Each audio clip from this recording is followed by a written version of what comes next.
Hello, hello. Welcome everybody to the HeartStream Musings podcast. I am so excited for this episode.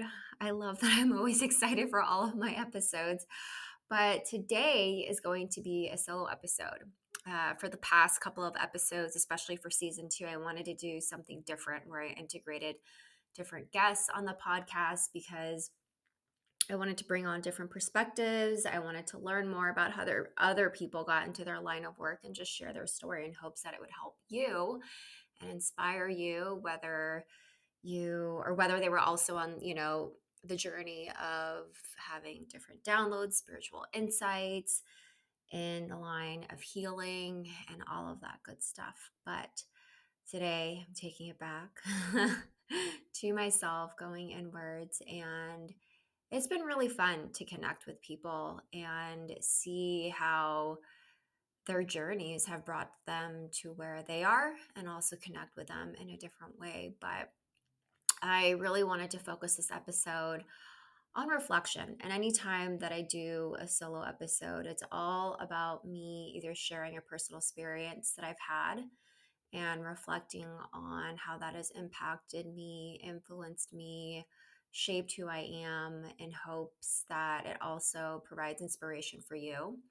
And really, selfishly, it's an outlet for me. It's one of my favorite things to do. I mean, obviously, I am a coach, but a part of my work is being able to tap into my creativity, that life force. And when I have a mic or when I am expressing myself, whether it's through written communication, verbal communication, I have really likened to doing podcasting. And so whenever I have an opportunity to share and record a solo episode, I create it as almost like a sacred experience, meaning I am intentional about what the topic is.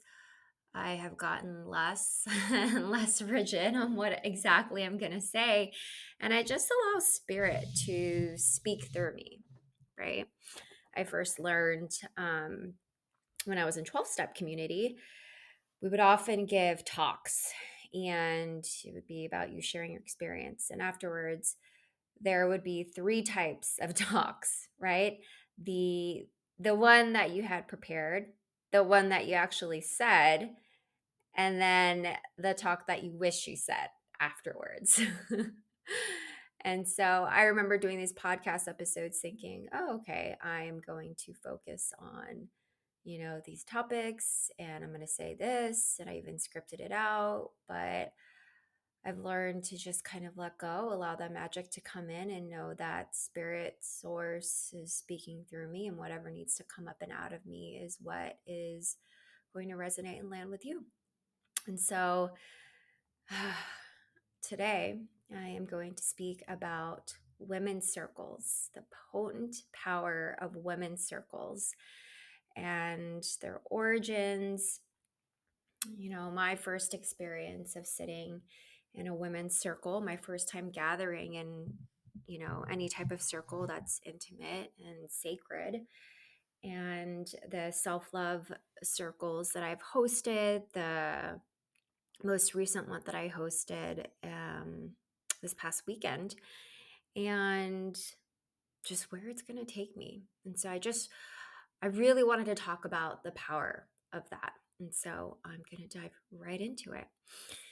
And I will say the first time that I ever sat in a circle, and mind you, it can be anything, right? Like, even if it's just you and another person, to me, that's still a circle, because the purpose of a circle is to have a sacred space to share. Share what's in your heart, share what's coming up for you, get out of your head into your body and into your heart, and have an opportunity, have a platform to just drop your mask and be seen and connect. And ultimately, that is the purpose of a circle, you know? And so, like I mentioned, whether or not it's with two people, like, that's still a circle, because that's what the purpose of a circle is being able to drop down into your body, releasing your mask, and just be seen and shared and connect in that true way. And so the first time that I ever experienced anything like that would be when I first got into the 12 step community. And that was in 2011. And I remember not really understanding like, I mean, if you ever been to a 12-step community or meeting, it's like your first, I don't know, your first time, or just like, what the fuck is going on? And it's just people sharing like fucking raw, super authentic to a bunch of fucking strangers about what's coming up for them. Like essentially that's what it is. Um Obviously it's like supplemented by the 12 steps, but that was my first spiritual community that has led the doors to other different healing modalities and different communities and all of that stuff. And I really attribute my spiritual growth and journey. That was just sort of the catalyst for me to explore and find meaning and my own unique journey and reflection of what is my own concept of spirituality. And spirituality to me is being able to understand your spirit in a different way, whether it's through the context of people, whether it's through the context of nature, whether it's through the context of believing in some sort of higher power or collective conscious, or, as I mentioned in the beginning, I call it spirit. You can call it God, goddess, Mama Gaia, Shakti, all of that stuff. It's all the same. It's all like we're all made out of energy. And so that was the first time that I would say I really understood or had an experience or a glimmer of like, okay, this is what it's like to connect with people. And I think that's why those 12 step models actually work for people who want to overcome, what they're going through, challenges or any addictions. It's because there's a sense of community and support of like minded people who literally put their judgments at the door as soon as they step in. You're equal, right? And what binds you is your experiences and your feelings. And I remember being so potent and powerful, and that led me to stay sober. And so I attribute my ability to share so vulnerably and honestly through that. And I'm so grateful to, that community. And it's where I learned what the hell is an ego. I remember people were just talking about it, and I thought, what the fuck is an ego? Um, I was like, is that the ego voice when I like want to share and I get fucking pissed that I don't get called on by the speaker that I can't share because I have like something fucking amazing to share that's going to be a spiritual bomb to everybody else, and they're just be like so enlightened by my words. Like that's what I totally used to think. um Self-interested, right, of the purpose of why I need to share versus like needing to get it out of me versus like having it be service led of like helping other people with my share. And I just, you know, I love that. And it's so funny because it's easy for me to share with a bunch of strangers because I was trained to in that way. Like I definitely have that strong muscle. So if you put me in a group of like random people, I have like no problem getting in it. But the minute that I started to like know people or people that I was close to, it was hard for me to share, right? Because there was some sort of non-judgment with a group of strangers. It's like, you're not like directly affected by me or my feelings. And I can tell you these things because you have no direct correlation, or you're not influenced or impacted by what I'm about to say, whereas other people are. And so I, put me in a group of people and I can get real deep. Like I have no problem doing that. And I actually thrive off of that. And I love doing that. And I love being able to help other people reflect on their own experiences just by my own shares and expression of voice. And so that's where I really credit this idea of allowing me to have this experience for the first time of gathering with other people. Granted, some were co ed, and I do admit it was hard.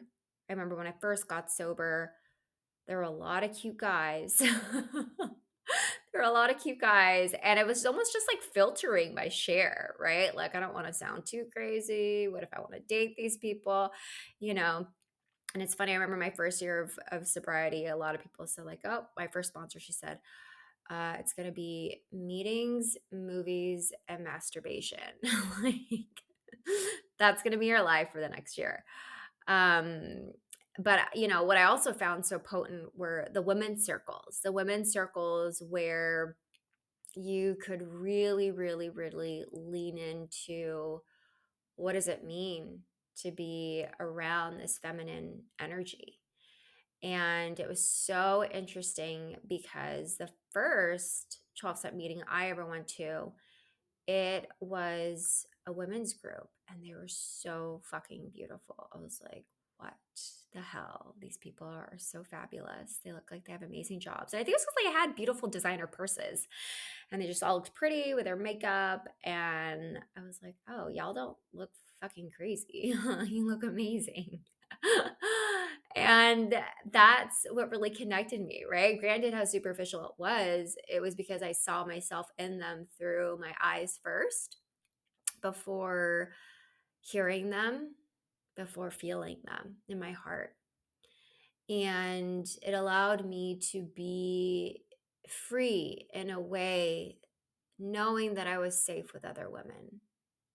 And granted, I talk about it in a previous episode of the sister wound, right? Sometimes you might not be comfortable sharing in a group setting because either you're private, you just have an uncomfortable time in general of sharing your emotions, let alone to a bunch of strangers or women, or maybe you have trauma of women bullying you and ostracizing you when you're younger.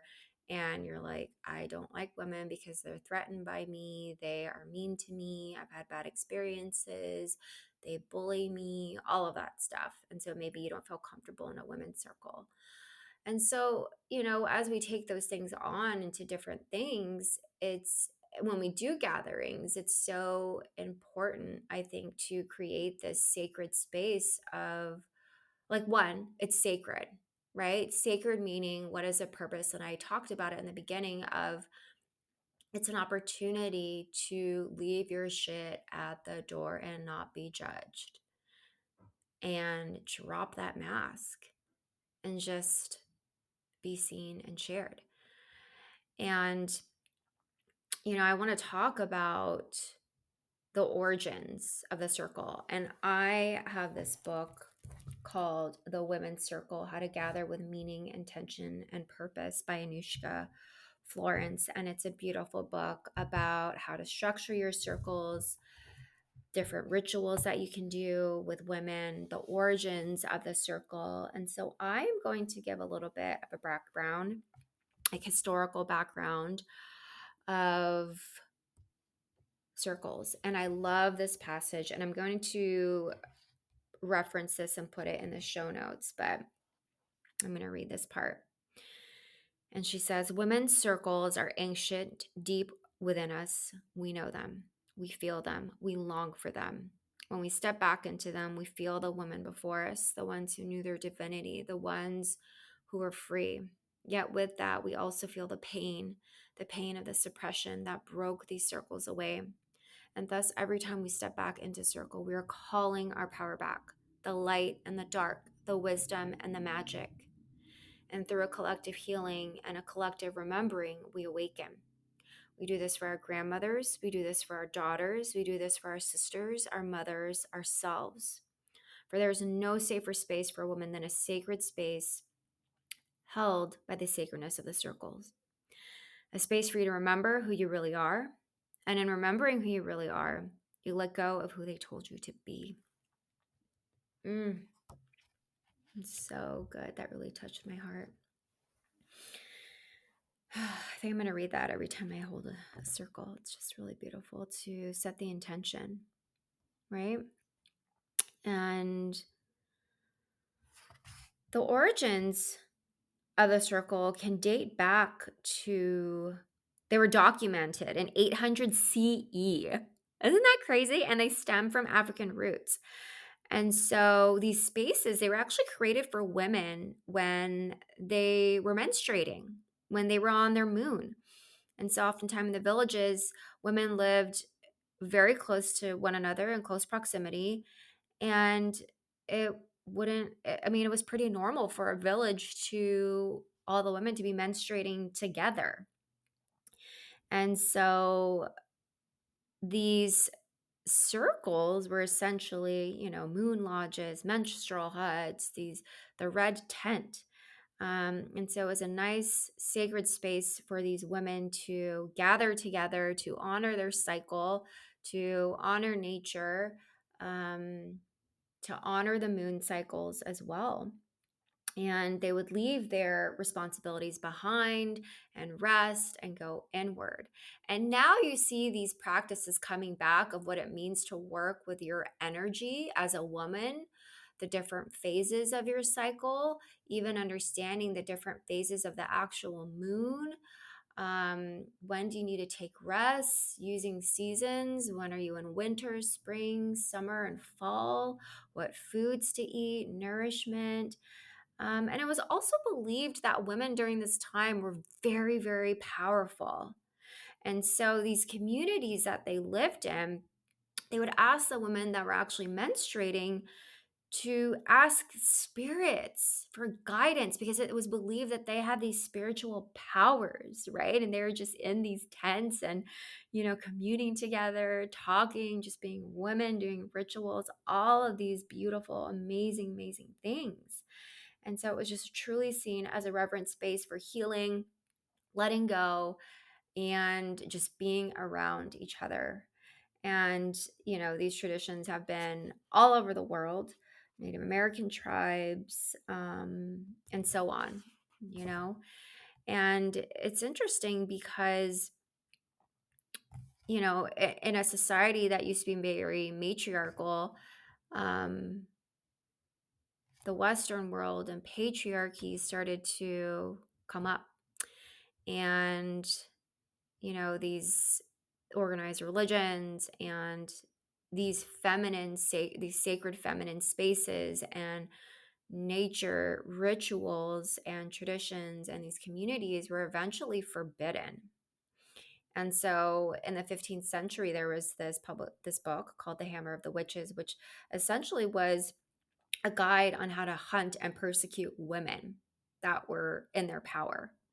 And so, in the book, it talks about how is the destruction of the feminine spiritual traditions and the teachings, and how women were persecuted. And any time that a woman was in her power, men felt very threatened and they were forced to hide it and bury it. And so that's why often today is you hear a lot about the witch wound, right? People don't want to show their weirdness, their woo-woo-ness, their power because people might be threatened by it because we were often killed or persecuted for being in our femininity. And so I'm actually really excited to see this resurgence of what your divine feminine nature. And essentially to me that means, and I actually changed my tagline to empowering you to awaken to your own divinity, because I do believe that everyone holds that, goddess like spirit. Everyone is their own queen. And so being able to tap into that and recognize your power and be seen, whether it's in a group amongst women or a group amongst men or just people in general, I truly believe how potent it is to just return back to that part of you. And so, from going to a space of being able to hide it to now being able to flourish it and having women seek it out. And you see this almost, a little bit in a way of a saturation of like divine feminine content and coaches, but it's because people, especially women, the collective, are awakening and remembering like, no, I'm not supposed to act in a very masculine way. It doesn't feel good to me. I want to connect to my body. I want to be in my receptive state. I want to be in my reflection and listening and emotional sides. And so it's just really, really beautiful that there is a resurgence of what does it mean to be, a woman and host a circle in a space that allows women to go back to these traditions, that allows us to remember who we are. And the first time that I sat, in addition to 12 step community of a women's circle was in 2016, like a legit women's circle that wasn't 12 step based. And that's when I really started to broaden my horizons of, actually, no, it was 2015. Of like, what does it mean to be in a women's circle? And I was going through a breakup at the time, and I just needed support. I needed more support. I needed more sisters to understand what it meant for me to be there and be seen and just share what was going on. And I remember I went to this women's circle. It was in Williamsburg, and it was so beautiful. It was in a tent, and there were flowers. We pulled oracle cards, and it was just so amazing. And I was really going through my breakup, and I was very emotional. There were some parts I remembered about the circle, some parts I didn't. We did some breath work, which was awesome. And that really catapulted me into the modality of breath work and really being able to process and move my emotions and feel my extremities tingle and feel that connection to the Kundalini life force and feeling Shakti and all of that. And mind you, Shakti is the divine feminine side of, that God essence. So it's that whole like matriarchal view. And it's that life force that allows you to be creative. A lot of people ascribe to it this sexual energy, because when we are in our sexual energy, we create. And so there are different ways to harness that and feel it and activate it, whether it's through Kundalini practices, pranayama, all of that stuff, whatever practices you have. And so when I was doing breath work, I definitely felt her presence, and it just felt so good, so good. And she has many different faces of the goddess, whether it's Kali or, many other goddesses. And so I just remember being so cracked open in my heart, being able to, and we didn't share in a way of what was coming up for us, but it was a shared experience of understanding how to use your breath to tap into your heart. And that was my first somatic practice. And it felt so beautiful. And so it was like there were no words, but we all felt it. We all felt the potent magic and power and energy of being there, and that we were healing and we were moving emotions together without needing to articulate it. And you would cry, you would scream, you would do all of these cathartic primal things, and you would just get angry, you would laugh, like basically flexing your throat chakra. As women, we often hide or make ourselves small in order to make other people feel better, or we overextend and we give too much. And it's like, fuck that. Like, fuck that. People defining us, people telling us who we need to be in society. And so to be able to have this sacred space where you can just let all of your multifaceted parts and dimensions out without any identity is just beautiful. And so that's, that time how I experienced women's circles. And then it led me to, and I've gone to many different retreats. Like I'm like, no joke, I'm a retreat junkie. So that's the way I love to experience vacationing, in addition to my solo trips and obviously traveling with my boo and family. But I just love taking time, reflecting, looking at where I need to make space, looking and calling in and being intentional about what do I want to bring in and what are my true desires, and feeling restored and renewed and recalibrated and refreshed in a way. And there's something so powerful just about connecting with other women and realizing, oh my God, they feel the same. And, like I mentioned before, it's pretty daunting when it's a new group and, everyone kind of like tiptoeing around each other. But ultimately, at the end of the day, everybody wants to be seen, heard, and loved, right? And so how can you contribute to that? How can you participate? because the power and the magic of the circle is potent and it can only go as deep as you want it to go. And so if you are happen to be at a women's circle and just like, this is not really that great. It's like, are you bringing your ego and judging the person facilitating? One, who is doing a lot of hard work of facilitating, intention setting, thinking of it, the rituals, getting everything together. Like, trust me, I know what that's like. Or, like, how much are you sharing? Are you just like taking up space and like soaking up energy and allowing it to be embodied, into your own like energetic code and taking it in? And there's a time and place of like, maybe you just don't want to share, you just want to listen. But like, look at what your energy is when you enter a circle. Are you bringing good vibes, or are you bringing complaining vibes? Or, it's not like, women's circles are not bitch fests. Like, they are not meant to be bitch fests, in my opinion. They aren't.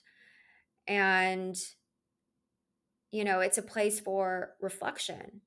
It's, my podcast is called HeartStream Musings. I basically have a one-to-many women's circle, but it's just me for talking how long. I'm the only speaker in this circle. But you all are listening. And I hope it resonates, and I hope it makes you think differently, and I hope it makes you reflect on like how whatever topic I'm talking about is reflected in your own life, whether it promotes change, whether you agree or disagree with me. These are just my opinions and, my stories that are heavily influenced by my personal experiences. And so, women's circles are just, they're, if you, there's a time for complaining, all right? But like, bring it back to you of what's the trigger in you and why are you triggered, right? I really like to think about, that's what I want to get into, is the sacredness, right, of the circle agreements and what makes them safe and how to retain that safety for people. And so I took this circle training by the Wild Woman Project, and it was a circle leader training. And me and other dear sisters, we did it together, I think for 7 weeks, 7 or 8 weeks. Remember, it was like 6 to 8 weeks. And it was beautiful because, it was deep. I had modules every Monday, live classes Wednesday, and then Thursdays we had our live women's circles. And it was beautiful because every topic that we had a women's circle was different. And we still continue that tradition today. Of still communing together and joining together and being in sisterhood. And we have a WhatsApp group, and shout out to the ladies. And we support each other. We share our fears. And, in that circle, what I really learned were the circle agreements of what does it mean to create a safe space? And it's about confidentiality, right? So what happens in Vegas stays in Vegas. So if someone needs to drop in an anchor and really share what's coming up for them, they feel safe enough to know that what they're sharing is not going to be repeated outside these doors, right? That their identity is not going to be revealed, because you just never know who knows each other. And being able to have that already addressed allows you to feel comfortable, allows your nervous system to feel regulated, right? When it already can be dysregulated with a group of like new strangers and women. And what does a safe space mean for you? It means that it means understanding and learning your energetic boundaries. So if someone is sharing something heavy, don't take it with you, right? I have Palo Santo and my circles, just burn it and put it around you to clear energy, to clear space. What's yours is yours. What's mine is mine. And we leave it there at the circle. The alchemical way of healing is being able to share, and the magic and the healing is already in the circle and having that space. And so remembering that you don't need to take on people's challenges, what they share home with you. It doesn't have to damper you, right? Be really cognizant and create this protective aura around you when people share, and try not to get mired in like codependent tendencies or behaviors or feeling like you need a fix. And that's another thing. Like I'm very explicit about people, when they share. I say, if you desire to have feedback, if you desire for solutions, if you desire for people to comment, say it. If you don't, then just say, I want to be heard. I just want you to listen. And that's it. Right. So it's very easy when someone presents a challenge that they're going through that you want to fix it, because sometimes you just don't want to see people in pain. Right. But what I really love in Circle is that it's not necessarily meant to share and connect in our brokenness. It's like we need to transcend the whole idea of trauma bonding. Like, sure, maybe we experienced something that was challenging, but it doesn't define us. And we're not connected in our brokenness, but in our oneness and our wholeness. And so, understanding that you are not broken, you do not need to be fixed. You are operating and you can tap into your highest self. And so, what does that look like? I'm remembering people to, like I mentioned, awaken to their own divinity, their internal guidance, their wisdom, their oracle, and their power, which means that they have the capabilities to solve what is going on for them. Sure, they can take advice, it can be data, it can be reference of like, this person did this, person did that, that's how that situation worked out for them. But ultimately, at the end of the day, it's of your own accord, your own sovereignty, and your own volition to be able to choose the best route for you, the decision for you, the journey for you, right? That you have ownership and radical accountability for that, of how you want to experience your life. Although you can't control what happens to you, but that's a whole other episode. um, and so that's why it's so important to start off the circles with these sacred circle agreements, to make sure everyone's safe, and to also let them know that everything is an invitation. Everything that you do in circle is an invitation. If someone is not feeling it, they don't have to. Like, for example, I had a cacao circle this past weekend, and not everyone wanted to drink the cacao. I didn't take offense to it. I was like, you do you. You do what's right for you. I'm not your boss. It's like that saying in the Bible, I'm not my brother's keeper. Like, I trust you to know what's right for you. Um, and you follow your own heart. You follow your own internal guidance and your wisdom. And so allowing people to partake in whatever they want. I also had dancing. If someone didn't want to dance and they just wanted to be in Shavasana, like, they could. Like, do whatever like feels fucking amazing to you. And so that's the circle agreements that I like to lead with. And of course, allowing people to create a safe space for others, meaning coming in with non-judgment, leaving your inner critic at the door, listening with ears of the heart, seeing with eyes of the heart, being open with a loving lens, compassion, granting each other grace and space to explore, and share. And so that's really potent too. And, what led me to really, really dive into these group women gatherings was when I went on that retreat in March. And it was about awakening your sensual body. It's like sensual awakening retreat. And it was women, and we were all around in a circle together, and we were doing rituals. And just like the passage that I read earlier from the Women's Circle book, that deep, deep bodily remembrance. And I'd never experienced that before. And it was because I was truly present. And I was soaking in, taking in everything that we were doing. And I just felt it. I felt tingles in my body of like, holy shit, I have done this before. And I didn't have any visions, but it was this like sentient, it was a sentient experience of, I remember, this feels so familiar. It's in my blood. It's in my DNA. And this isn't the first time. And so that's what really catapulted me into a new embodiment of facilitating, of teaching. And mind you, being in a circle doesn't necessarily mean that it's hierarchical if someone is facilitating. It's a circular exchange.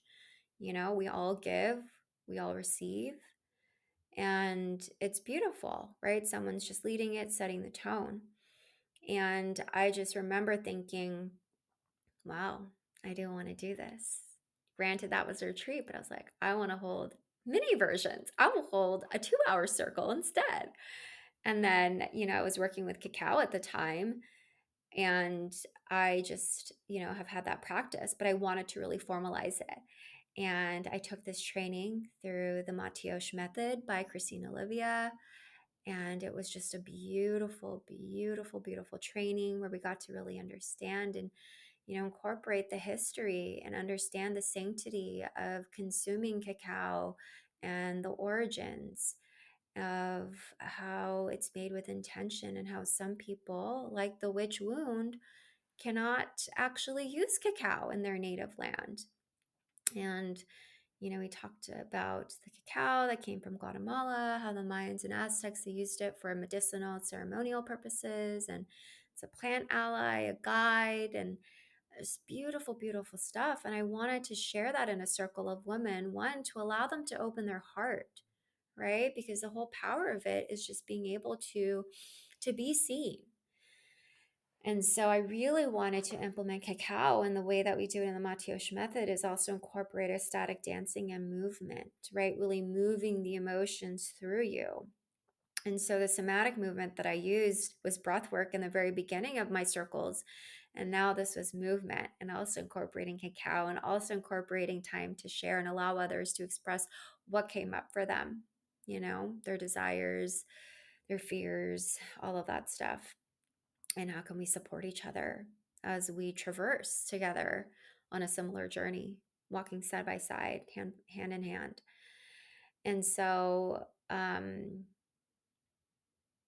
the first time that I held a women's circle of my own was with another woman, and it was a self-love circle. We really focused on the inner critic, and it was a huge circle, but it was so powerful because a lot of women really got to share what was coming up for them, and they got to understand that they weren't alone with the inner critic, and that everyone had that voice too. And oftentimes we just compare someone's outsides to their insides. And this whole idea of compare and despair, like, you just have no idea what someone is actually internally going through just because they put on a face, right? I mean, the other day I was out the whole fucking day. Like, I have not done that in so long. Like, I work from home. The people I talk to are my clients, podcast interviews, communities I'm a part of. Like, I mean, granted, I'm talking all the time, but to be physically out all day in different energies, feeling other people's energies, like, I have a filter of a screen. And so it's almost like this little bubble that allows my nervous system to feel more regulated than others. And I was out the whole day. I was like, oh my God, I'm so exhausted. I'm tired. I am tired. I can't do this. And so it just really, really hits you. And, you know, having that opportunity to, I have like no idea why I even shared that. But anyways, getting back to like the whole compare and despair, um, women just didn't realize that other people had this inner voice. And so it was so important to connect and share what was coming up. I had to take a drink there. I was like, oh my God, I've been talking for 40 minutes right now. But anyways, and it was just really important for us to create a space for people to come, for people to dismantle their inner critic, to know that they're not the only ones on this internal battle. And I'm drinking water again. And it was just so beautiful. And I felt so high from that. And then from that, once I realized, oh my God, this is what I absolutely love to do. It gets me lit up as fuck. And I want to do more of this. You know, I got a taste of it when I was in 12-step community of being able to share and do Dharma talks. And then, you know, to be able to be in that space again. I mean, obviously I get it when I'm doing podcasting, but there isn't an audience that I can actually see. But that's okay. I don't mind. It just allows me to have that practice of being able to share. And then also knowing that I can do it in front of a group. You know, obviously I was nervous. I was like, oh my God, I want to do this solo. And I wanted to prove it to myself that I could do it solo because I have been dreaming about it for so long. I've been dreaming about it since 2011. I really have. And to be able to do it is just to be able to love myself enough to go after my dreams. That's powerful. That's the ultimate fulfillment of your needs. Listening to yourself, listening to your heart, and thinking of how can we make that happen? How can we resource you to follow your dreams? So I'm very proud of myself. And so that's why I've held my first women's circle this past Sunday. And it was so beautiful. And I called in all the 12 women, and I called them in with flowers. I go on these walks in my neighborhood and I pick these flowers and I set it on my altar.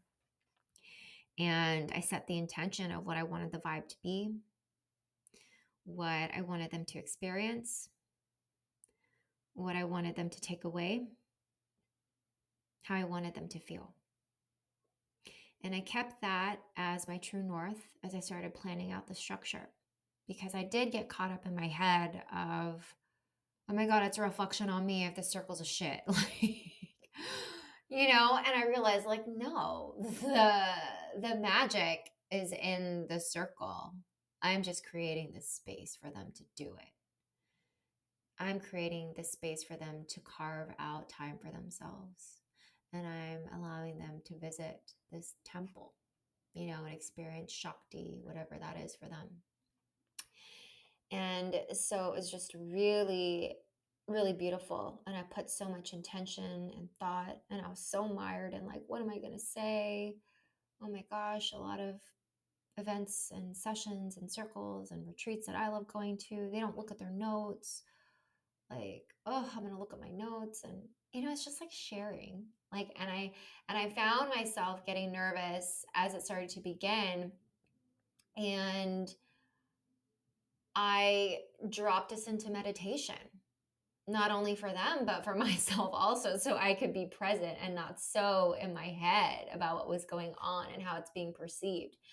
Because when you have an audience and it's not, you know, casted out by blinding lights and you can't really see anybody there, when you have an intimate setting of, you know, 12 people, you see their facial expressions and you can't take it personally if someone is like looking the other way or it seems like they're not paying attention, because honestly it's just not a reflection of you. Maybe they had a tired night, all that stuff. And it was funny because I was thinking about when I go to the gym and I have these class sessions, and sometimes I'm not paying attention because it's early as fuck and I just like didn't sleep well and I'm just like tired and yawning. But it doesn't mean the instructor's bad. It's just the mood that I walk in, you know, and I think all the instructors are great. And so reminding myself of that, like just because someone's not paying attention does not mean you're not engaging enough, you know, or like, oh my God, you need to break up the format because this is boring and it's not dynamic. And that's why you need like another person to facilitate.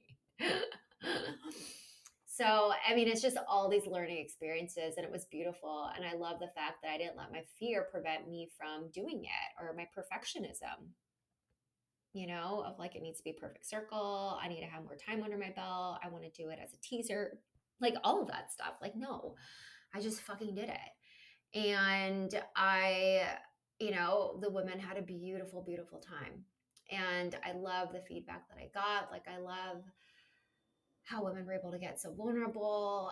And it was just really beautiful and a milestone for me, because I had that dream since 2011, and being able to set up the space and dream it end to end from conception to execution to, my post debrief of what was it like, understanding internally what happened to allow this to happen and come into the material realm, but also the logistics and the operation side and the process, and offering it to women, this ability to connect themselves and to each other.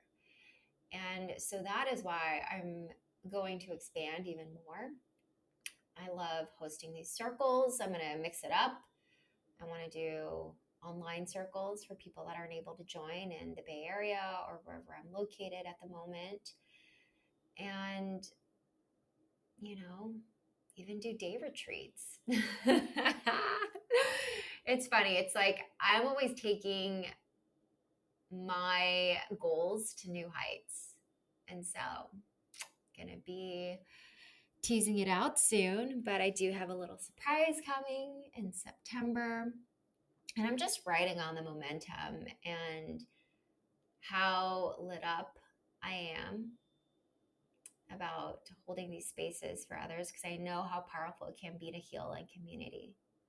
Like, that is how I first healed in community. And granted, my communities have changed since 2011, but the sentiment is still the same. The offering is still the same. As you evolve, your circles change, your friends evolve, your people who you surround yourself with evolve, and rightfully so,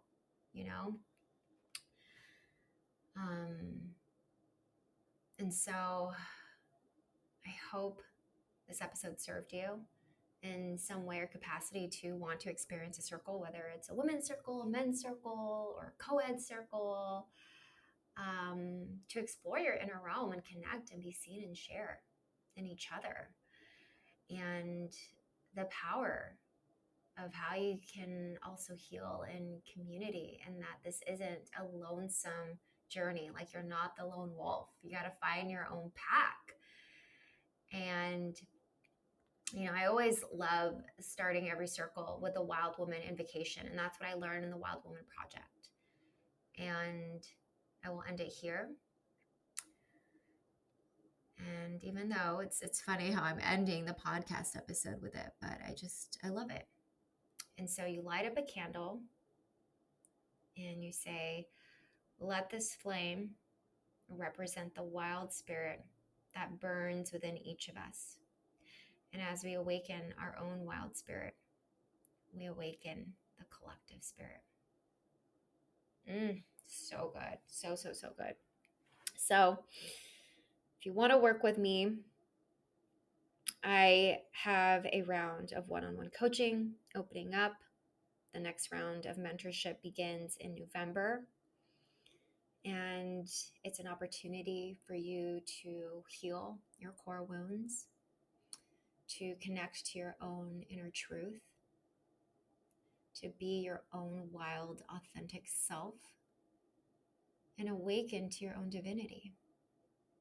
And if you have been following me for a while, you know that the containers that I do these one-on-one coaching offerings are pretty deep.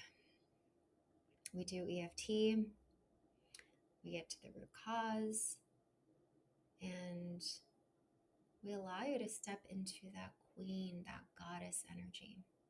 And it's so beautiful to see people transform before my eyes. And I love holding that space. And so if you want to work with me, I have 4 spots available. And so just get on the wait list. It's all in the show notes of how to connect, and we begin in November. And if you want to see if we vibe together, definitely book a discovery call. I see a lot of people calling it clarity calls, and I like that more. So book a clarity call. And then I'm also hosting women's circles, right? Hosting women's circles. So subscribe to my newsletter. Follow me on Instagram for when those drop. And then be on the lookout for digital ones if you're not in the area of San Francisco or the Bay Area, because I would love to connect with you. And so thank you for tuning in. And I hope you have a beautiful day. But before I sign off, I have a question for you. And I end every episode with this. But what are you doing to fill up your own self-love cup and connect to the little you? All right. Bye, people. I will catch you on the next episode.